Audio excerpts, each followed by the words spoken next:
So whenever you are ready, go right ahead. Oh, great. Well, good morning, everybody. My name is David Shea. I am the head of cataloging for the Irvin Department of Rare Books and Special Collections at the University of South Carolina. And we're here to talk about cataloging monographs in RDA Mark 21, practical guide. I call this a practical guide because I'm going to try and cover practical aspects of working in RDA and MARC and not worry too much about theory. So I'm not going to talk about, what RDA 2.4, 0.5, 0.7, 0.1 has to say about whatever topic, but I'm just going to try and get into the nitty gritty of it and go line by line and talk about doing cataloging in the MARC 21 RDA environment. So some things about me. I have been a librarian and a cataloger for about 10 years at this point. I started out as a cataloger for the Camden County Library District, a small, medium-sized public library system in southern Missouri. And from then I went on to be a reference librarian and a cataloger at the Missouri State Library Reference Services. Then special services librarian at Wolfner Talking Book and Braille Library, also at the Missouri State Library doing outreach. And then in 2014, my wife and I moved down here to South Carolina, where I took a position as a manuscripts cataloging assistant at the South Caroliniana Library from 2014 to 2015 before accepting a faculty position here at the University of South Carolina in the Irvin Department. If I'm going too fast or you have any questions about anything, just shoot me a message send a message in the chat and let me know, and I can slow down or try to answer your questions as best as possible. So I have a slide with some hopefully useful resources, things that I use a lot. So we've got the Library of Congress's MARC 21 bibliographic page, as well as OCLC's bib formats and standards. Some of the bits and pieces of images that I've got are going to look like OCLC connection, because that's what I use for to catalog. Things may be a little different depending on what you guys use for cataloging, but it should all be broadly the same. And I've got Library of Congress MARC Relators terms for your subfield E's. RDA registry.info is a list of RDA controlled terminology for various fields. I won't get too deep into this today, but it's a good resource if a little difficult to parse. This is Library of Congress's webpage on linked data. The website of the Program for Cooperative Cataloging, through the Library of Congress, which is has a lot of really great things. And again, even though it's an OCLC source, I've linked up their Ask OCLC Quality Control office hours videos, which should be available. The old videos should be available for anyone. And oops. And yeah, I can get this list to everybody. But they have, yeah, again, the office hours is OCLC specific, but it has a lot of good resources and a lot of good knowledgeable people talking about cataloging. And I can post this in the chat. That's oops. Nose. I did not mean to stop screen sharing.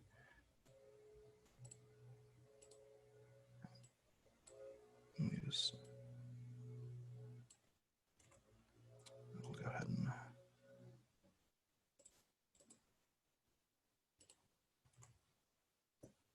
post that in the chat. And then, all right. So as we get started, a note on punctuation. I am giving everything that I've listed here is in this presentation conforms to ISBD punctuation standards. I will readily admit this is technically a relic of physical card catalogs, and there are some movements to move away from using punctuation in the way that I'm showing it here. I think that's something that everyone just needs to have a conversation about and look into. One of the OCLC quality control office hours that I should have goes into some of those changes and how some of that sort of thing works. But let's just jump straight into it. We're going to start from the very top. Book fix fields, line 1. Again, this looks like it does for OCLC, but it should be broadly comparable. A lot of these have in your 008 field, a lot of these will be individual bytes in that 008 field. So a lot of different systems will have ways to break that down if things don't look exactly like this. So starting from the beginning here, we have type. This is the type of record that this is. This is A for books. Next is ELVL encoding level. It's Library of Congress encoding level. It's blank for full level encoding. 7, if you have a less than full level record, it should be a 7. Source, cataloging source, will almost always be D for other, since none of us are working for the Library of Congress, cataloging for them presumably. AUDN is audience, and there's a lot of different options that you can get into for audience. Most of this fixed field stuff is not going to be patron visible, but can be filled in for if your catalog does a lot of things with faceting. Things like audience can be useful. So BIB formats and standards has a good list of all the different kinds of audiences. Control, type of control will always be blank. And then here we've got the language of the material, which is a 2 or 3 letter, no, it should be a 3-letter language code for the material. So this book is a book in English. It will be, there's lots of other languages that it could be in. And there's links to those in OCLC and in BIB formats and standards.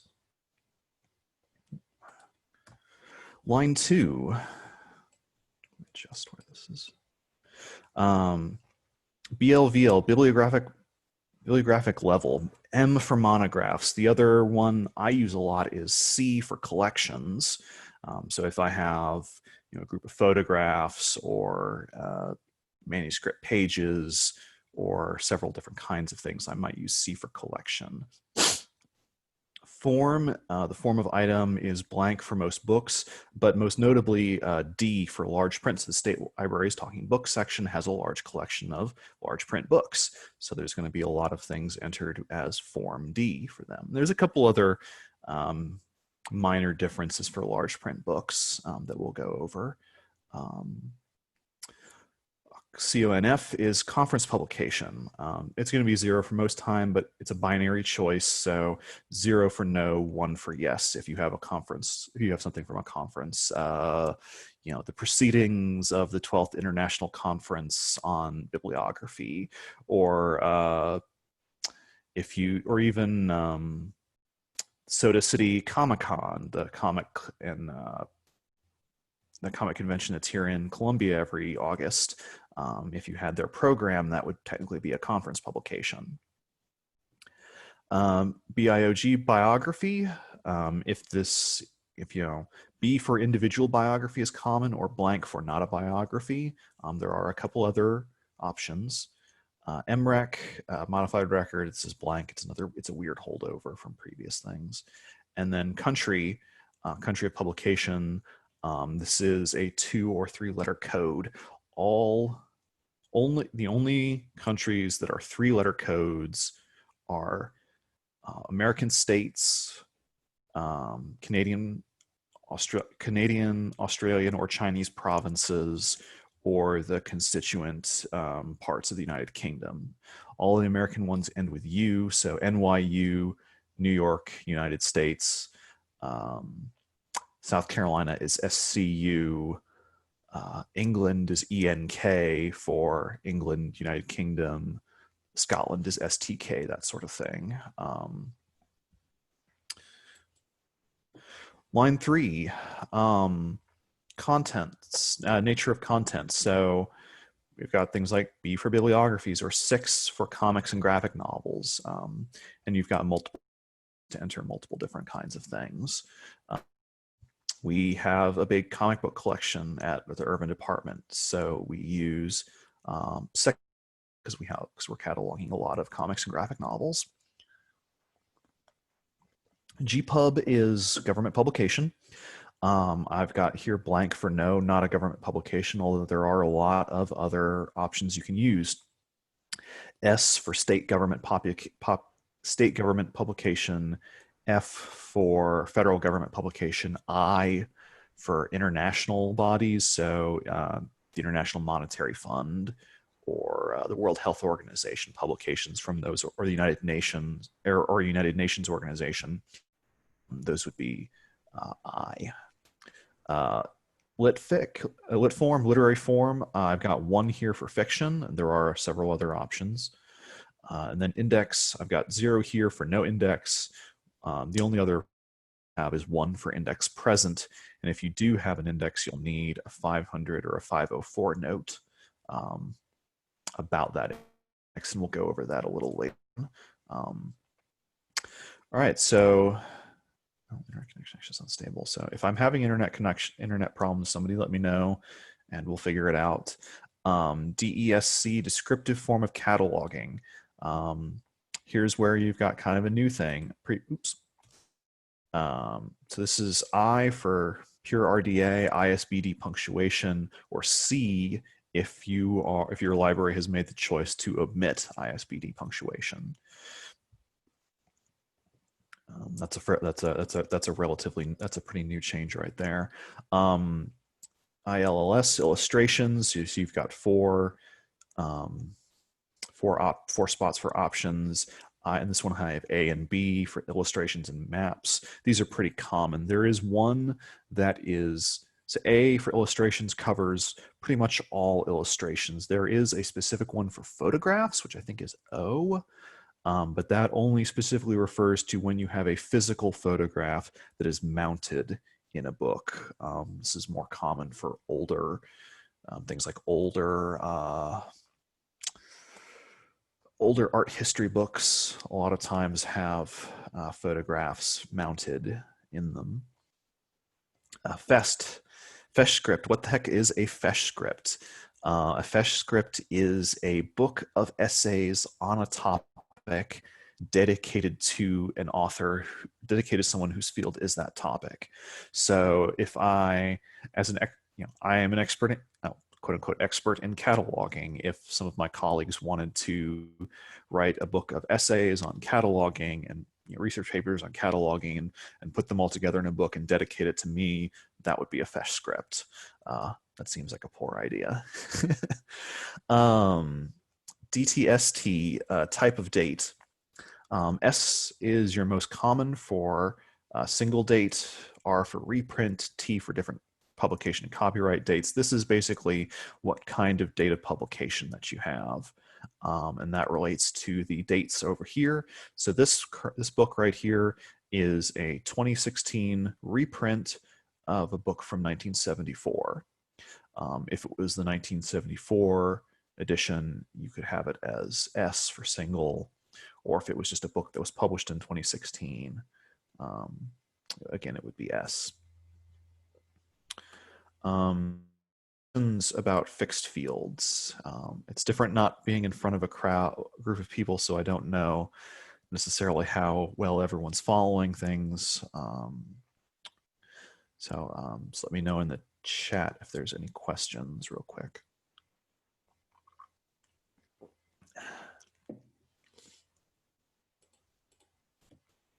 Okay, great. Seeing none, I'll move into our fields. So we've got our 007 field, physical description, physical characteristics of the book. You'll see 007s used a lot more with any kind of electronic or or any kind of media, so DVDs, CDs, vinyl records, tapes, play, etc., things like that. For most books, there's no first or second indicator.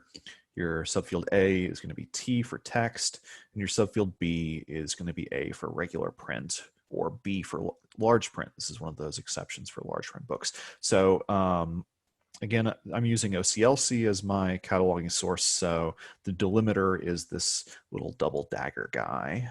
It may be different depending on what you're cataloging in. We're moving at USC, we're moving from, as a lot of all the other academic libraries are, we're moving from Millennium to Ex Libris Alma, which Millennium uses a pipe for its delimiter. Alma uses double dollar signs.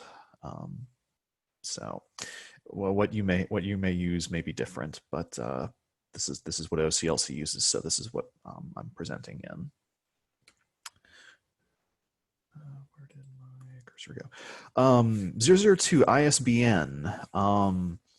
Check your title page verso, so the reverse of your title page or your back cover, for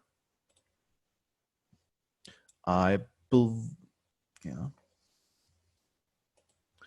believe the slide presentation will be available later. I'll have to check. So, and then we've got a subfield Q for paperback. You could also have hardback. You could also have other information in there. So if you have a multi-part monograph where each volume has a separate ISBN number, you can record that, always in parentheses in your subfield Q. A word of caution when using ISBNs: although they are supposed to be unique, they are not. When my colleague Deborah Franklin Smith and I were preparing our first run of this training for the State Library 4 years ago, she discovered that she was looking up examples of books, and she was attempting to find a book of history essays on the 1930s, and the ISBN instead brought up the children's book Stormy Weather Ahead for Walter the Farting Dog. Needless to say, that was not what she was looking for. So do be careful with ISBNs, because they will not, they're supposed to be unique. They are not necessarily unique.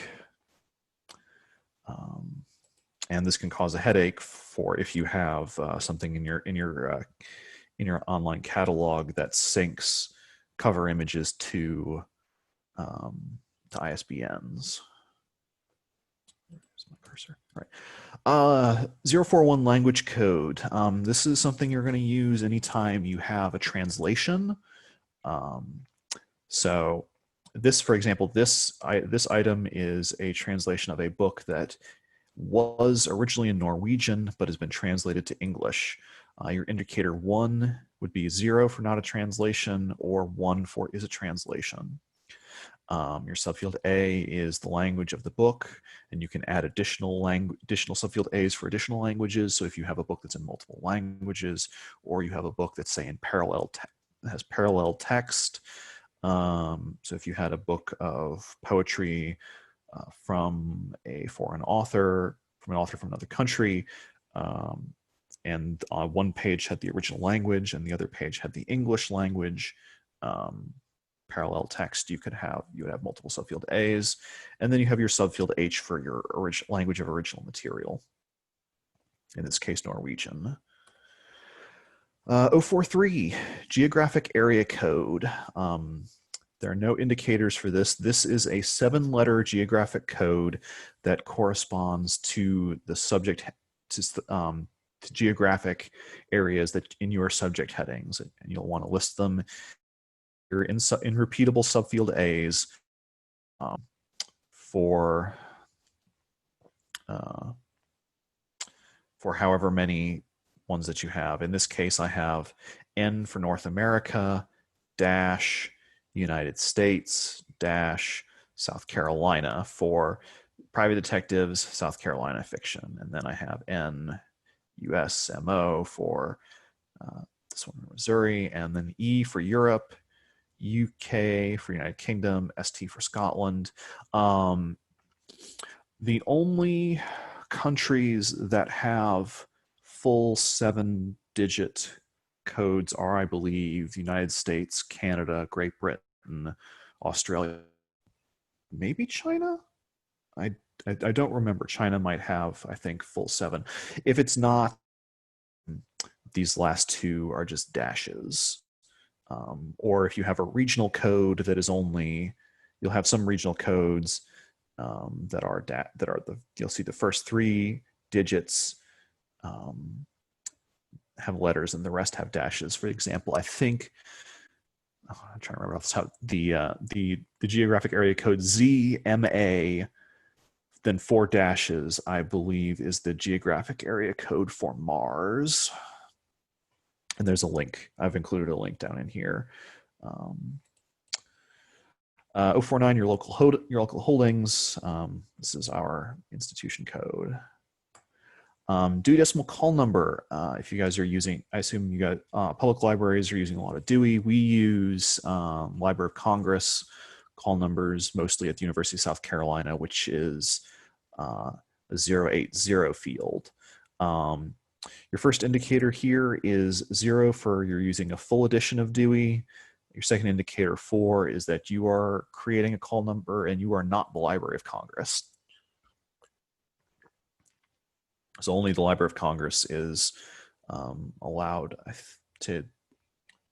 So if you're, and then you've got your Dewey call number and then your subfield 223, which is the edition of Dewey that's being used. I think I think Dewey's still on 23, or have they gone to a 24th edition? If they do and whenever they do, and you create a Dewey call number from this, you can use 23. And I didn't go over it in here, but 090 fields, those are local call number fields. So when I was a public library cataloger, I used a 099 field for 3-letter, whatever 3-letter code I was using for an author's last name for our fiction section. All right, so getting kind of into any questions thus far about some of the 0xx fields?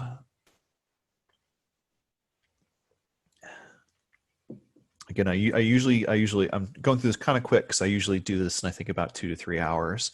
I think we're trying to compact it down to about 90 minutes or less. Seeing no questions, we're going to move straight into 100 author main entries. Your first indicator is 1 for last name first. There are some other indicators. So if you have someone who does only have one name, I think it's off the top of my head, I believe it's 0. So in your subfield A, we've got the person's name. There's lots of other things. So you can add subfield C for a title if they have some kind of if they have a title. So usually a Sir or Dame, or if you had a book that was by Elizabeth II, Queen Elizabeth II, she has the title Queen of Great Britain. So you'd have that in a subfield C, and I think I've got an example of that later on. Subfield Q for fuller form of name. J.R.R. Tolkien, his controlled authority name has a subfield Q, so it's in parentheses, John Ronald Rule. Subfield D for dates, so I've got my name here, comma, subfield D, this author's dates, a comma, and then a subfield E with the relator term. Subfield E is repeatable, so if your author has more than one role in the creation of the book, so if you're doing say Mo Willems, who's writing and illustrating his book, you can have subfield E author and subfield E comma subfield E illustrator period at the end. If you have a 110, it's a corporate author entry. So this will be an organization. So so your first indicator, subfield 1 here for name and jurisdiction order or name and direct order. So here we have South Carolina as a first indicator 1. South Carolina in this case is has a legal jurisdiction, an area. The World Health Organization is not, has no area that it governs. You would also use this for more traditional things you think like corporations. So I'm trying to think if you had some training manuals from some old training manuals or something for a company, you could have that. Or I'm trying to think of a relevant example off the top of my head. So in this case, so we've got South Carolina, period, subfield B, Department of Revenue. So to each subordinate unit that you have in here, you can add an additional subfield B to dig into deeper granularity as to what agency published this object. So we can have Department of Revenue, subfield B, tax collection or something like that, or 240. There are some other ones so that you will actually see a 111 for conference author main entry if you have something that you want to list as a conference. But straight into your 245 title main entry. This is, I guess, one of your absolute necessities, because if you don't have a title, what do you have? So a couple of the big changes that went from Anglo-American Cataloging Rules version 2 to RDA is it removed the general materials designation, so a subfield H that you would have in square brackets that would say customs or thing. You have customized capitalization in RDA, so you're free to capitalize as you see fit for clarity in your title main entry. And you have there's no more rule of 3 for authors. So previously in ACR 2, you would enter the first 3 authors in your subfield C, followed by et al. Now in this era, it is if you've got an author mentioned on a title page, you should be including them in your subfield C, and we'll cover that a little bit more in greater detail in just a second. All right, so your first indicator 1, if there's a 1XX field, so if there's a 100 or a 110 or a 111 field, your first indicator 4 will be 1. You'll have a 0 if it's not. Your second indicator will be your non-filing characters. So we have the article the at the start of this title. So we'll want to enter a 4 because we'll want to skip the T, the H, the E, and the space afterward.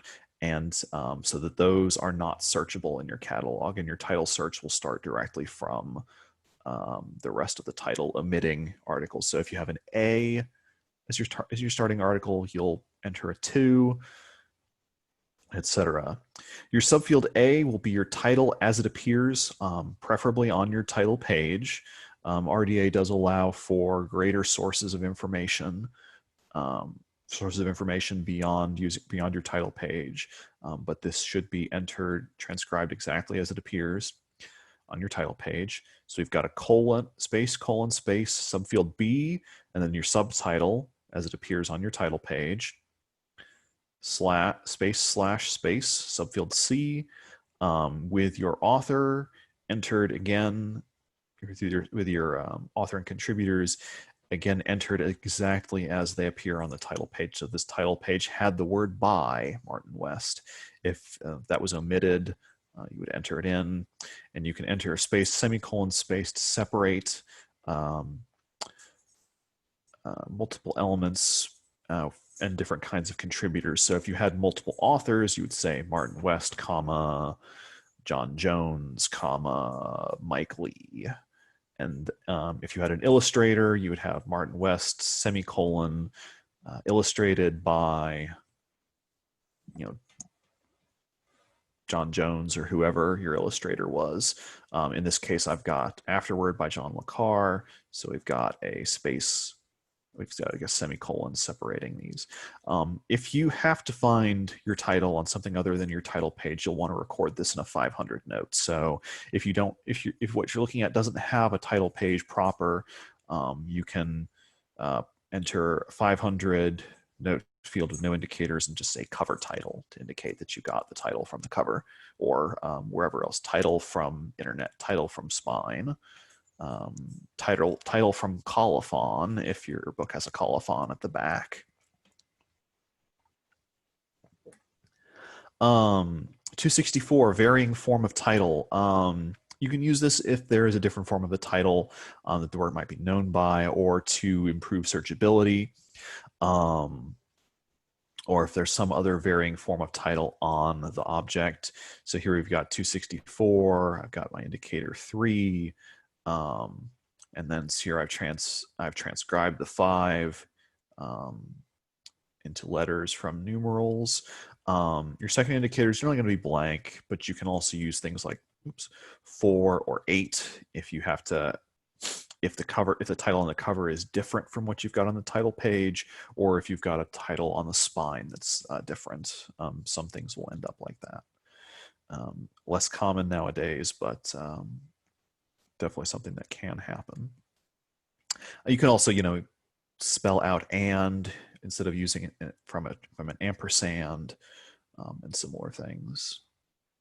250, addition statements.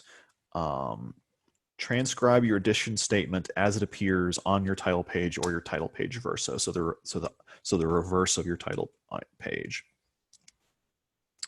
Previously in AACR2, you abbreviated a lot of things. So if you had a first edition and it said spelled out first edition, previously in AACR2, you would say 1 ST ED period. Now transcribe it as it appears on your title page or your verso, and things like abridged, unabridged, or some variation of those things can count as an addition statement. So things like revised edition, revised and expanded edition, things like that. All right, 264, publication information. This is one of the big changes in RDA over AACR2. AACR2 used 260. I know searching in OCLC, I still see tons and tons of things that are using 264s because they're old records. No doubt you guys will be too. So we want to update those to 264 so you can provide a greater degree of granularity about your and an more easily readable format. So the big changes out of AACR2 is now you always want to try to enter information. Previously, if you couldn't find a place of publication or a publisher, you would enter these ridiculous Latin abbreviations that meant nothing to no one. Now you're going to want to try and find information, even if some kind of information about your publisher and location of publication, even if it's not on the materials, and you can enter that in square brackets to indicate that it's not actually on the object. Okay, strong graph. Okay, I can do that. So our first indicator is blank for books. The only time you'll really see a first indicator in a 264 field is for is if you have a serial that changes place of publication. Your second indicator is 1 for publisher, 4 for copyright date. There are some other things. So if you have a manuscript object, it would be 0 for producer. If you feel it's important to list a distributor, you can use 2, or a printer or a manufacturer, you can use a 3.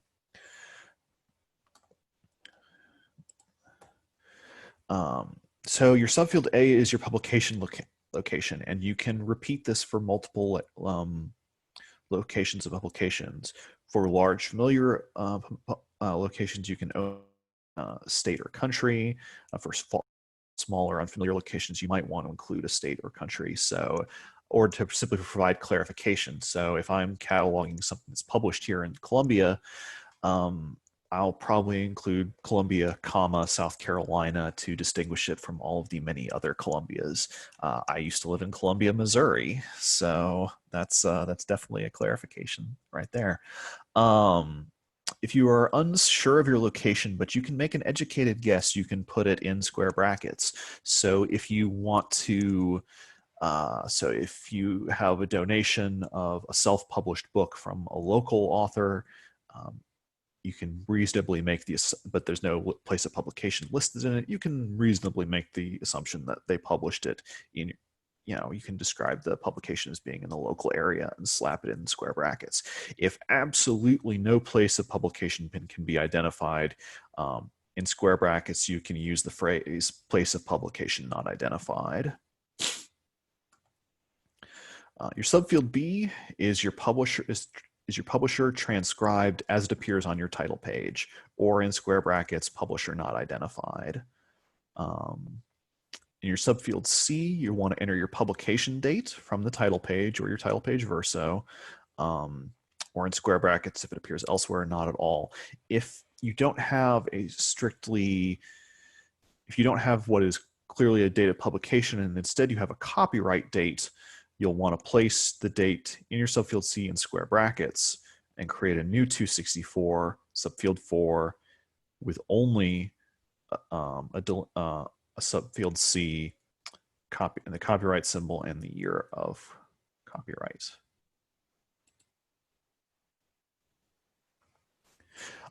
Yes, if you are assuming a place of publication, it is reasonable to include a question mark in that. If you're it's a sign of how sure you are of your publication. If you're unsure if you're absolutely sure of your place of publication, it's just not listed, you can put it in square brackets without a question mark. If you are unsure of placing something in a specific place, but it seems the most likely source, you can put that question mark in the square brackets. So down here we have an example of a copyright date. So we've got 264, no first indicator, second indicator 1, Columbia, South Carolina, space, subfield B, University of South Carolina, comma, subfield C, with 2016 in parentheses. And then we've got that second 264, second indicator 4, subfield C, copyright 2016. So copyright symbol is the one piece of Unicode that I know. So if you hold down the Alt button on your keyboard and press 0169 and release Alt, it should enter a copyright symbol into what you're working on. I know this works in OCLC and Millennium, and I think it works in Alma too. It may or may not work in other systems, but it's a nice little bit to not have to go hunting for it. And I would definitely be careful when copying and pasting symbols and diacritics from just out on the web into whatever program you're using for cataloging. Connection is very bad about that. It is very bad and does not take them very well. Are there any other questions about 264s? Because this is like this is a very dense field with a lot of weirdness to it. So if anybody has any questions about that, just let me know.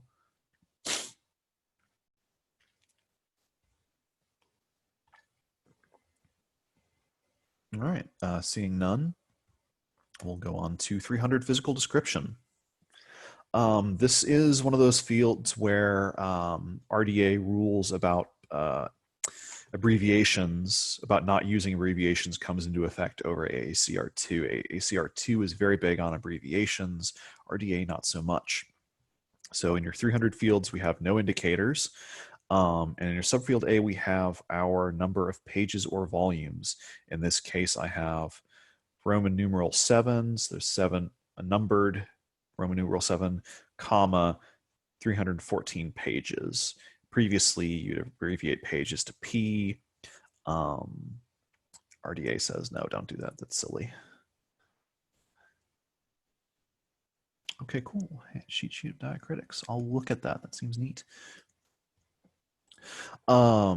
You can also enter a number of volumes. So I've got some examples here. 1 volume, parentheses unpaged.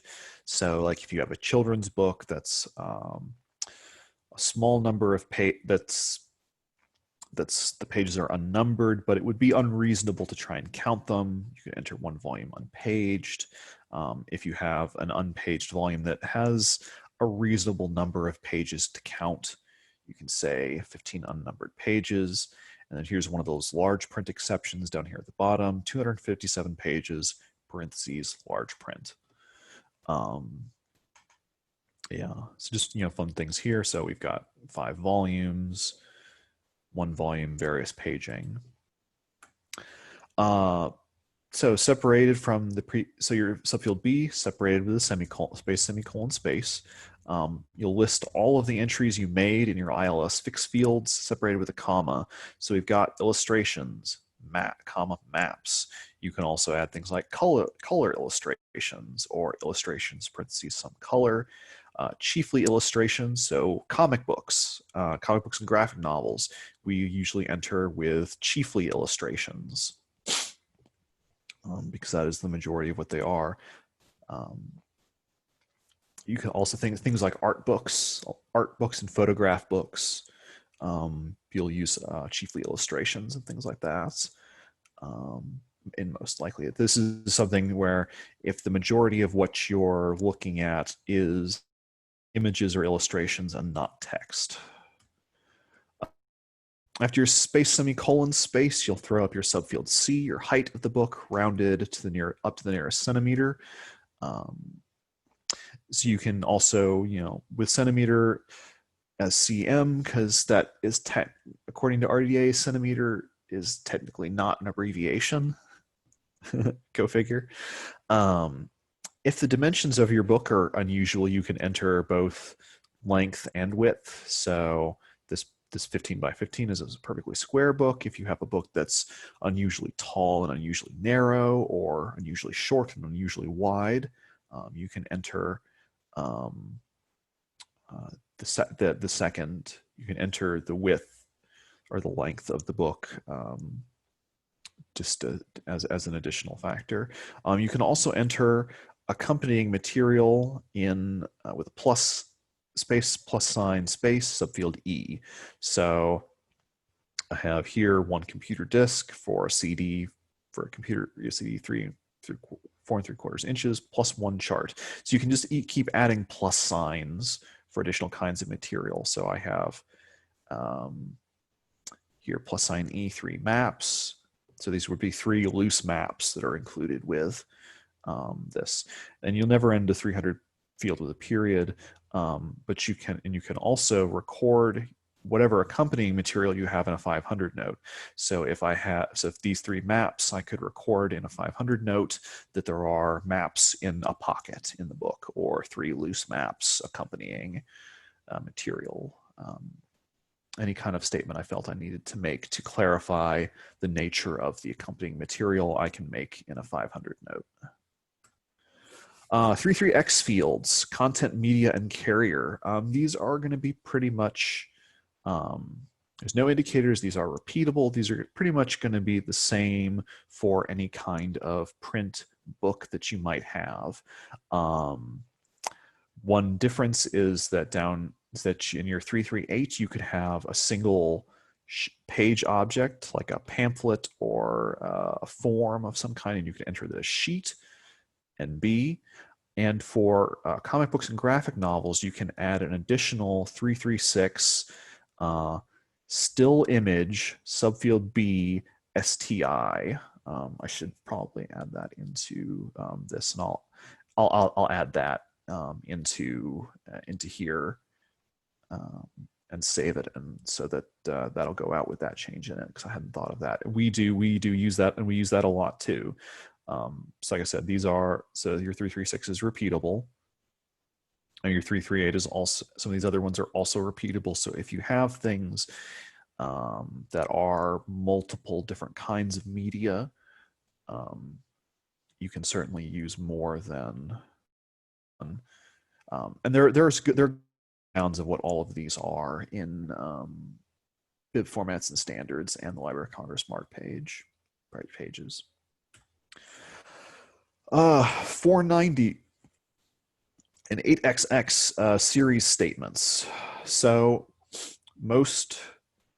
anytime you'll have a series, you'll want a 490 and some kind of 8XX series statement. So your first indicator is a 1 for a traced. So that means this 490 will have an accompanying 8XX field, or 0 for not traced. So your not traced ones will be things that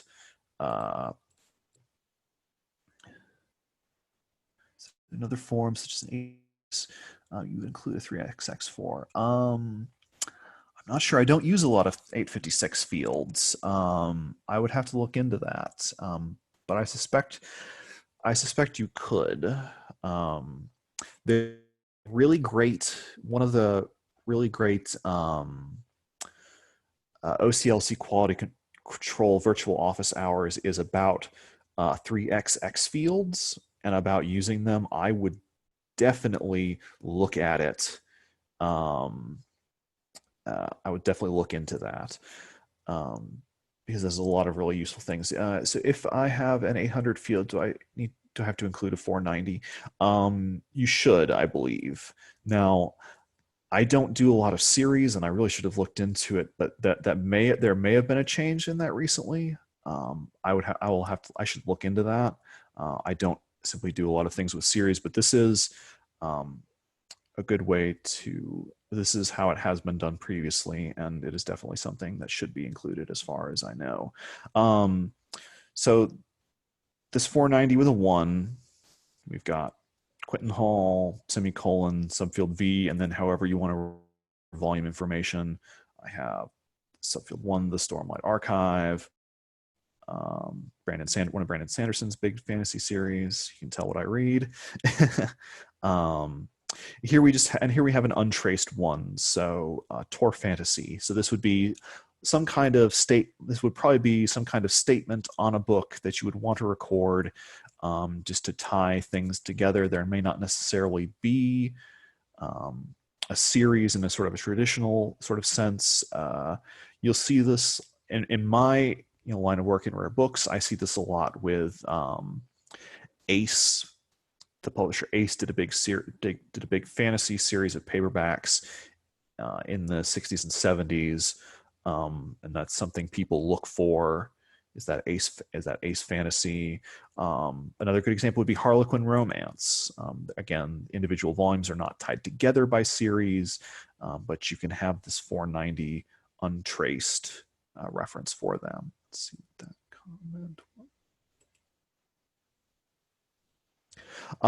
There is no correct way to indicate volume. That is entirely up to you, how you want to do it, how your institution decides that it wants to indicate volumes. So that is entirely up to you,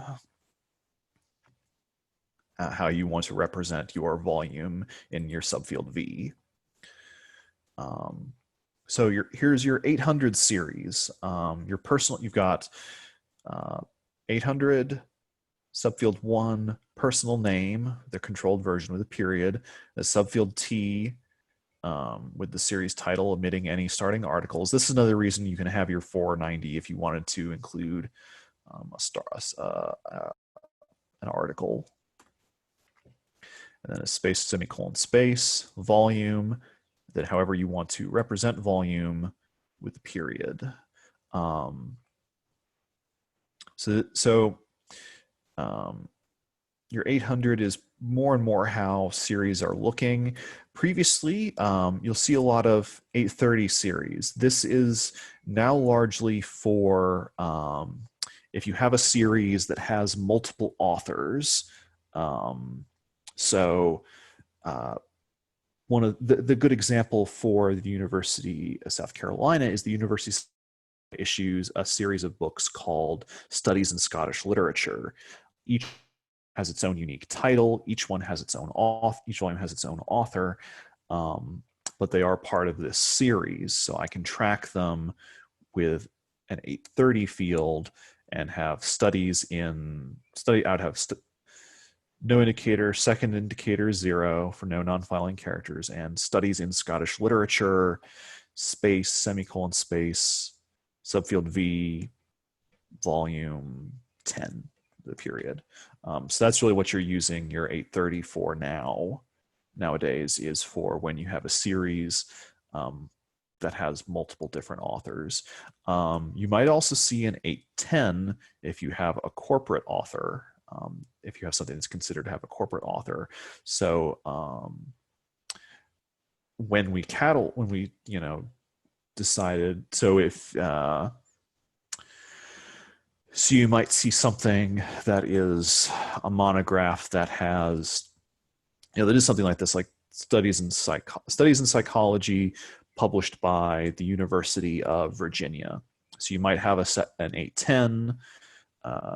This would be a first indicator 2, University of Virginia libraries, or University of Virginia, whatever, as your controlled corporate name. Then you'd have your subfield T with studies in psychology. That might be something where where each volume has its own separate title but has multiple different authors. That makes sense. Any other questions on series before I move on? Again, this is something I work a little bit less on. All right, seeing none. We'll move into notes. So 500 general note. This is going to be your catch-all field for any time you feel that there is something that you need to express about a book that doesn't necessarily fit into some other field. So if you want to provide additional bibliographic details, additional physical description, something that's going to connect this, that's going to draw some useful thing for your user, you'll pop it into a 500 general note. There's generally no indicators for 500 notes. So here we have includes index, period, name. These are all considered to be complete sentences, so they'll all want to end in a period. So again, if you entered back in your fixed fields, if you entered that there was an index, you'll always want to include this, and there's no bibliography, you'll always want to include this statement. This statement includes index.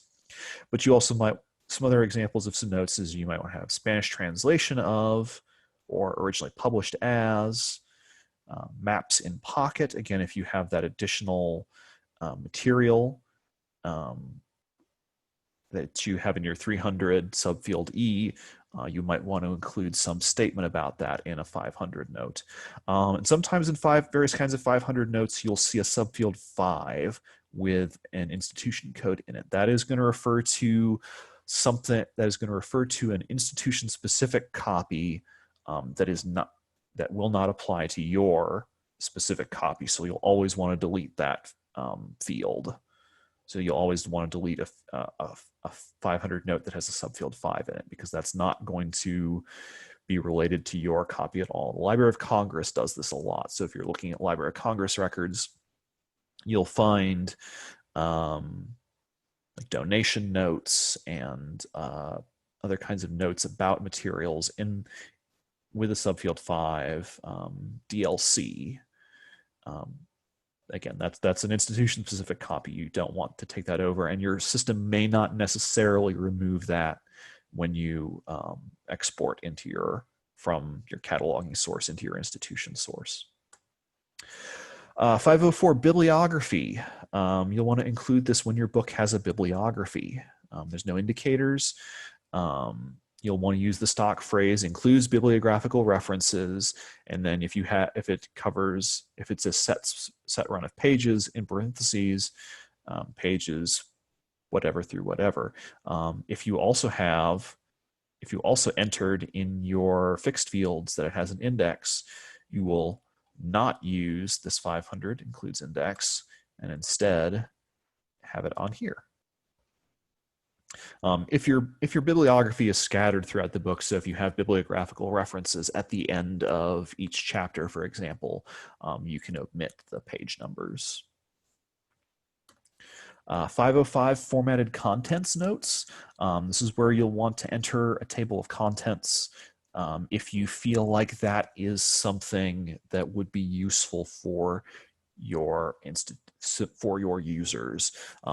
So if you have a book of short stories that doesn't have an outlandishly huge list of authors and short stories, so it's not some Norton anthology of English literature that has 1,000 pages and hundreds of different entries.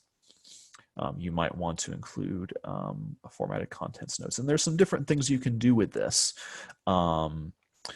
So you can just have your basic information separated with double dashes, or you can use a subfield T and subfield R, like you would use a subfield A and a subfield C in your 245 to express your different title and statement of responsibilities. So if you had a collection of short stories by different authors, you can include in your formatted contents notes the title in a subfield T, the slash with the author in a subfield R. And you can see that a little bit in the example that I've got up here. If you're using subfields in that, you'll want to enter your second indicator as a 0. Well, actually, someone had talked about graphic novels. I'll step back to general notes here because I just remembered this. So if you've got a graphic novel that is a compilation of issues that were originally published in loose comics form, those will frequently have a statement on your title page verso along with the copyright information saying that this is a compilation of, I don't know, Batman Brave and the Bold issues 5 through 12 and Detective Comics issues 257 through 290. And you can include that statement in a 500 note. We do that a lot with our graphic novels that are compilations of published resources. So if you go into the University of South Carolina Library's catalog and you do a search for the Roy Thomas graphic novel collection, you'll get a list of about 800 or 900 graphic novels that we purchased from former Marvel editor-in-chief Roy Thomas, and see how we've done some of those. They were almost all cataloged by our cataloging assistant Katie Hoskins, who is an amazing cataloger. And she did a really good job with those.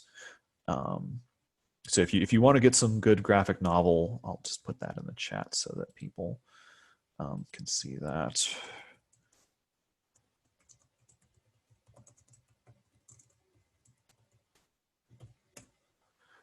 Oops, that's not who I meant. I meant actually accidentally send that.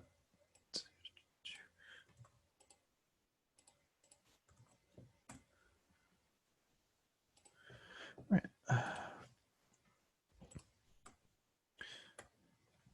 520 summaries. You can use this for summaries, usually blank, but there are other options you can use it for. And in your subfield A, you'll want to enter a summary of the book. Now, this is something you can either create yourself, or you can pull from, say, the dust jacket of the book, or the back of the book, or Amazon, or Wikipedia. And if you do pull it from somewhere, wherever you pull it from, you'll want to enter a subfield C to let your user know where you got that. So in this case, I've got provided by publisher. You could have provided by cataloger, from Dust Jacket, from Amazon, et cetera, et cetera. Or if you could, for things like kits or board games or anything that has lots of different pieces, you can break down what all of those things are in a 520. 586 is awards notes. This might be something that is useful to make things searchable for awards.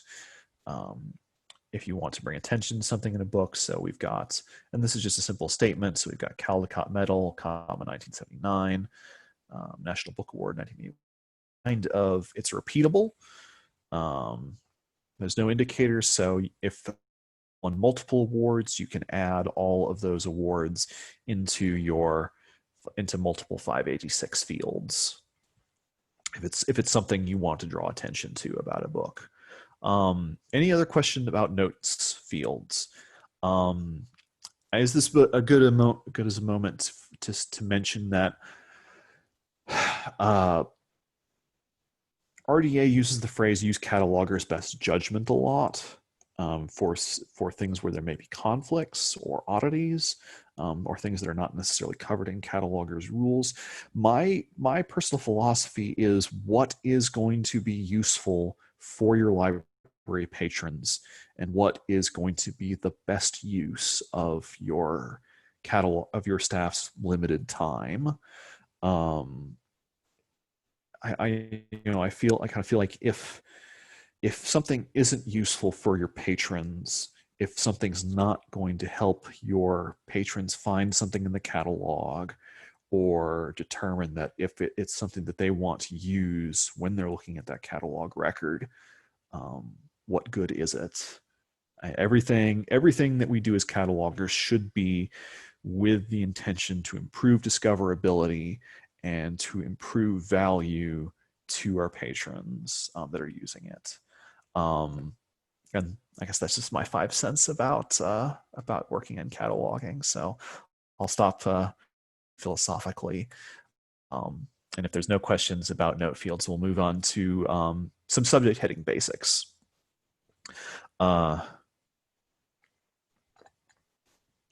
You could teach a whole multi-hour class on subject headings, using subject headings. I'm just going to go over them relatively quickly to try and get the basics down of using subject headings in your 6XX fields. And I'm largely going to cover Library of Congress subject headings because those are what I use most of the time. I use a few other vocabularies, mostly different genre forms that I can cover a little bit, but mostly talk of Congress subject headings.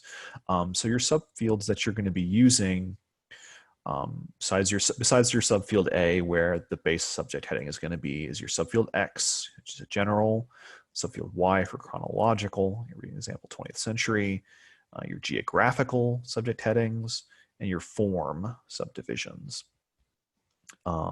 These will always end with a period, and always make sure to add an 043 field for any subject heading that has a geographical component, regardless of its form. So starting with 600 subject headings, and a lot of these are cataloged a lot. These are done a lot like how you would do your 100 subject heading. So here we've got first indicator 0, 1, and 3 for forename, surname, and family name. And then your second indicator 0 for Library of Congress subject heading, a 7 if you're using something else like Sears or Fast. Here we've got their name, and here we've got some examples of people who have don't have a surname, but just have a forename. B, we go subfield B for their enumeration, comma, subfield C for their title, subfield D for their dates, and then in this case we've got a form subdivision for biography. So this book would be a biography of Pope John Paul II.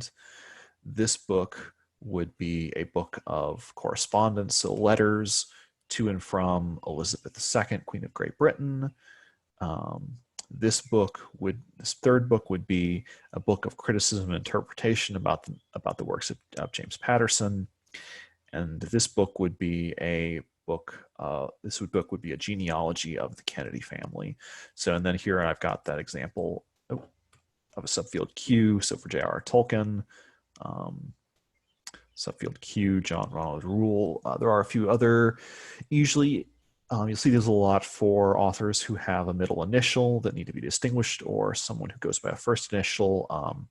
Arthur C. Clarke, for example, I believe the controlled version of his heading has Clarke, comma, Arthur C, subfield Q, parentheses, Arthur Charles, close parentheses.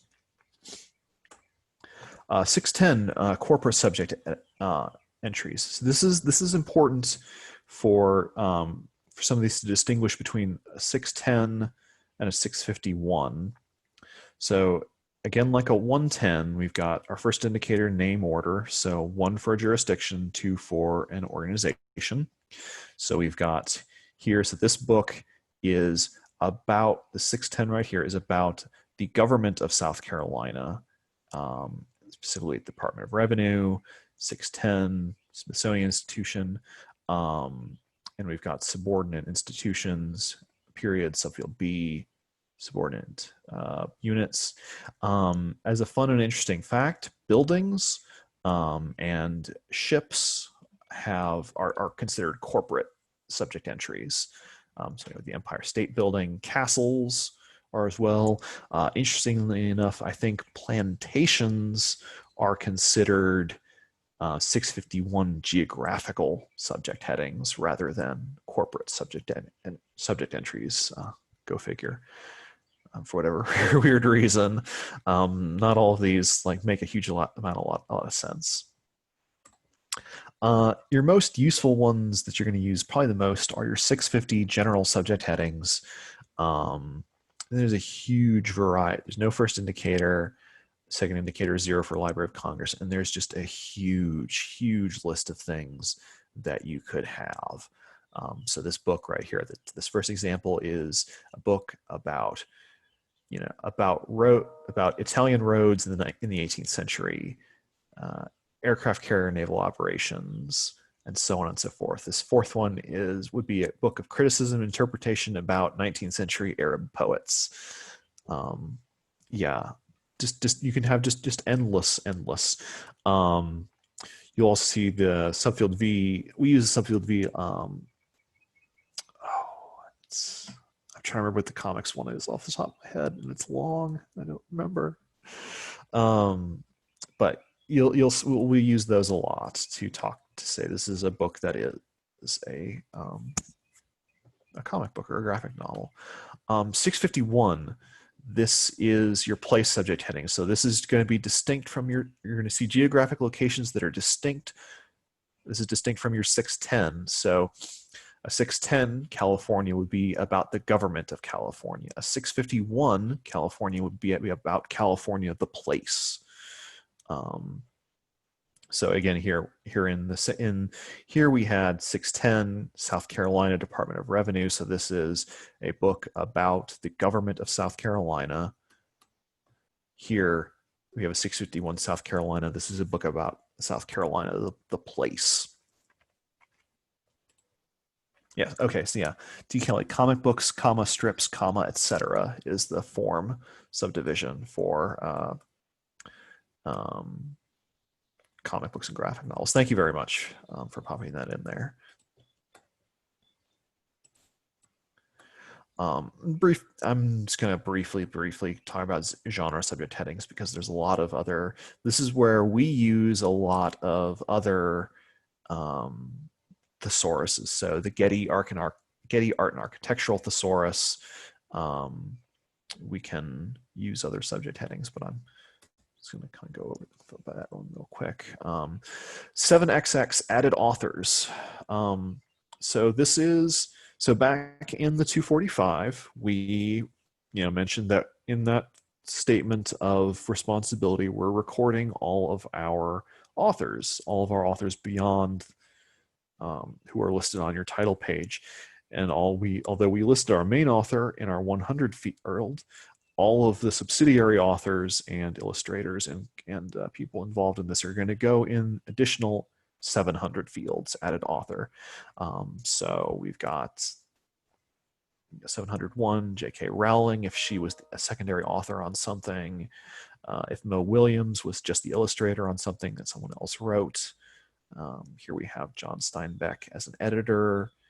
And here we have some contributions from the World Health Organization. You're going to want to add a 700 for each person who is listed that you list in your 245 subfield C. That's not your main entry. And you can use multiple subfield E's, relator terms, to define how these people are involved in the creation of this work. On comics and graphic novels, this is something to think about. So if you have a graphic novel that is a compilation of multiple issues of a comic book, you may have the potential to have 10, 15, 20, 30 different people involved in writing, illustrating, inking, penciling, these different things.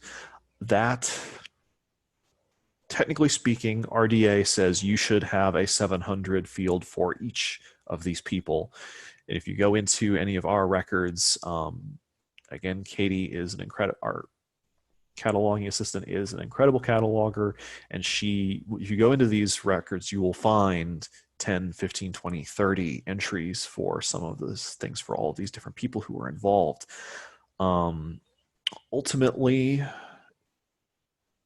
I think it's going to have to come down to cataloger's best judgment. There is not always the time to enter that many people, and you may have, and it may not be a valuable use of your time. You may want to, for the sake of time and discoverability, select only writers and pencilers. That's ultimately cataloger's best judgment. What do you have time for?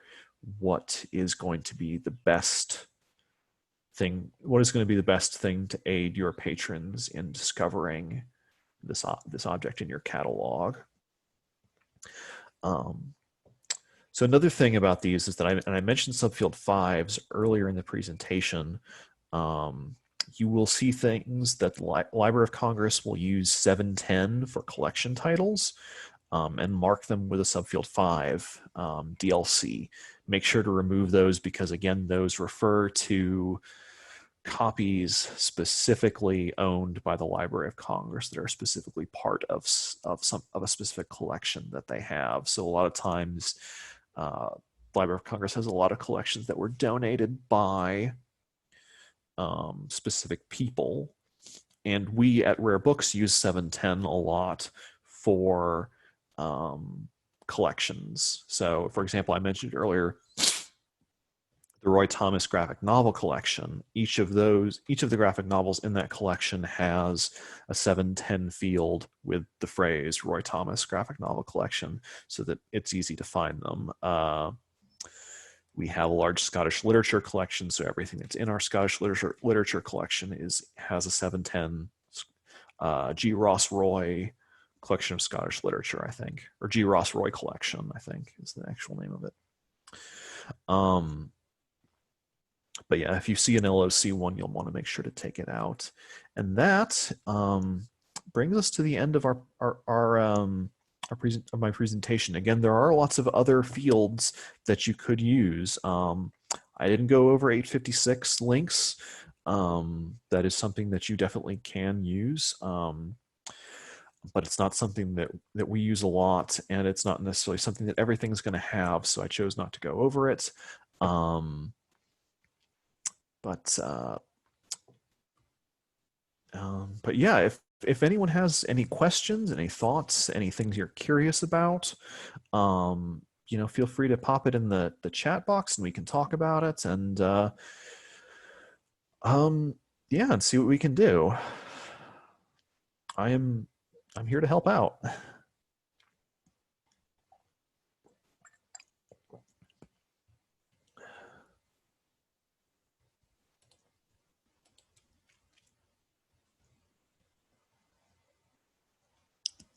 Subfield B, say when do you use subfield B versus subfield P in a 246 field? All right, let's look into that. So I will pop out of this, and I will let's go to bib formats and standards, and let's take a look at it. Let's look at our 264 field, our varying form of title. So just look at the chat real quick so I can remember. B versus subfield P in the 246. So this recommends. So it recommends subfield B, the remainder of title, subfield B, name or part of section of a work. So let's scroll down and take a look at some of their examples and see if they can.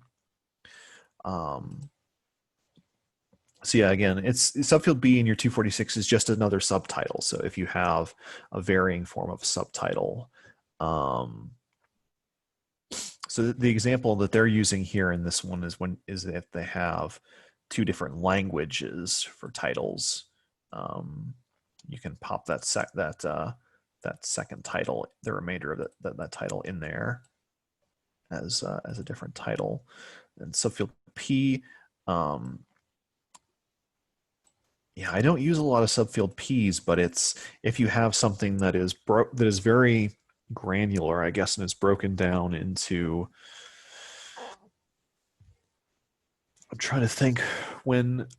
So I suppose you could use a subfield P in a 246 or a 245. So if you were doing say manga, for example, and you were cataloging each volume cataloging each volume as a separate monographic record, which is acceptable, and each one has its own separate title or its own separate numeration. So, and I know that's so we at Rare Books, for things like that, prefer to catalog as a multi-part monograph. So we have one record for the entire series with the individual items on the individual volumes as individual items. I know that is not necessarily practical for a lot of folks,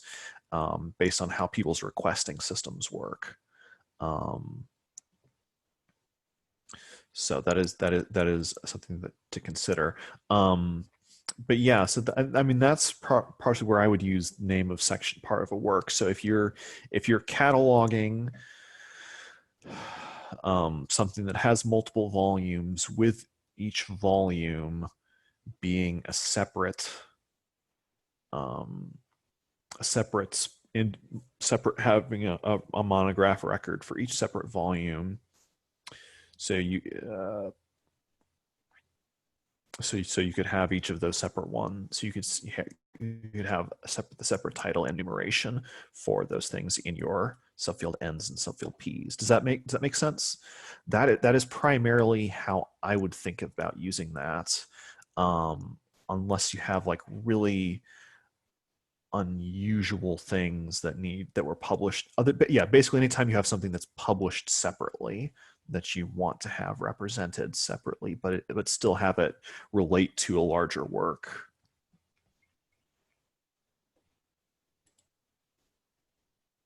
Okay, great.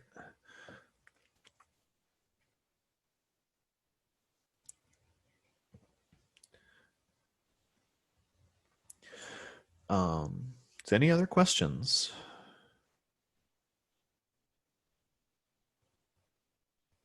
Anything you want me to go back and clarify on?